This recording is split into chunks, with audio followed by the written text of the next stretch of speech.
Did you know that culture plays a huge role in how patients communicate, make decisions, and even express pain? As healthcare professionals, understanding cultures can make all the difference in providing the best care possible. In this video, we're breaking down 3 key strategies from Richard D. Lewis' book, When Cultures Collide, that we can apply to healthcare settings. Richard Lewis, a communication consultant, categorized cultures into 3 main types.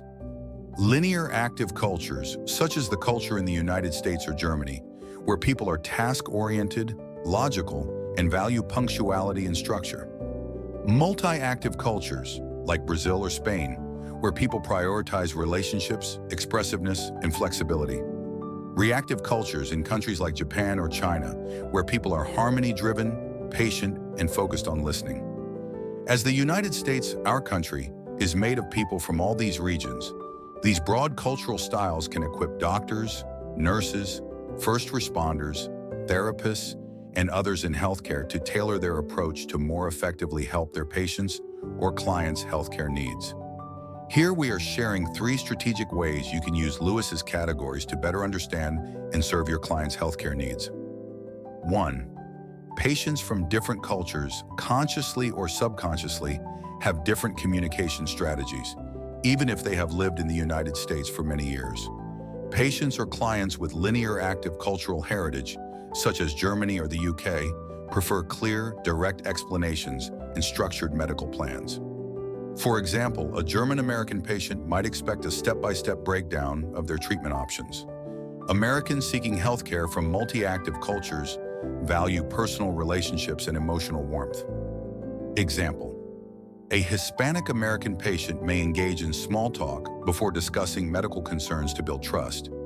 Americans with reactive cultures in their family history may use respectful, indirect communication and might not express concerns openly.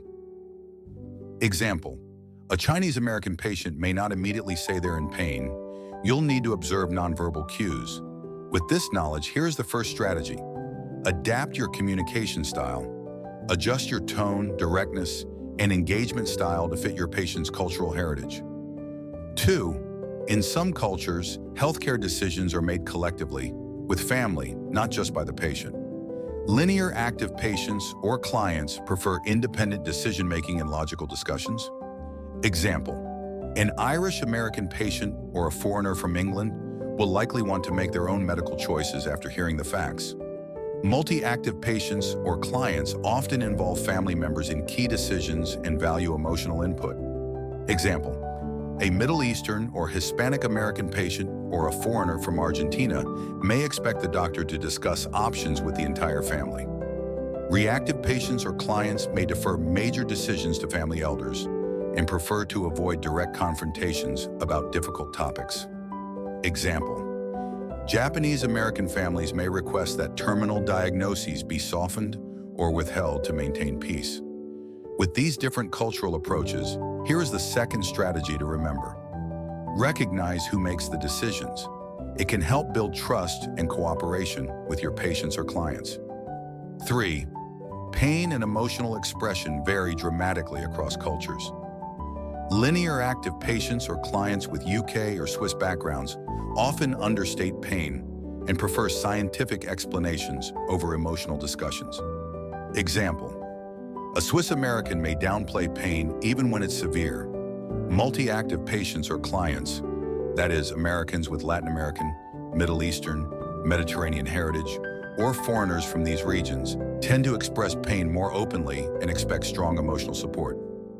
Example: a patient from Italy might vocalize distress and expect reassurance from medical staff. Japanese Americans or Korean Americans who share a reactive culture or foreigners from Japan, China, or Korea may often suppress outward expressions of pain and focus on maintaining harmony. Example: a Japanese American patient might not admit pain directly, but could show discomfort in body language. Here is the third strategy for best healthcare outcomes in interactions with patients and clients. Don't assume pain levels based on outward expressions. Observe body language and ask culturally adapted questions. Cultural intelligence matters in healthcare.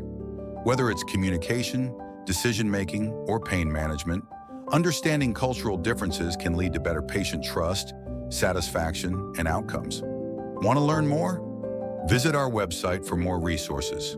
Drop a comment below with your experiences working in diverse healthcare settings.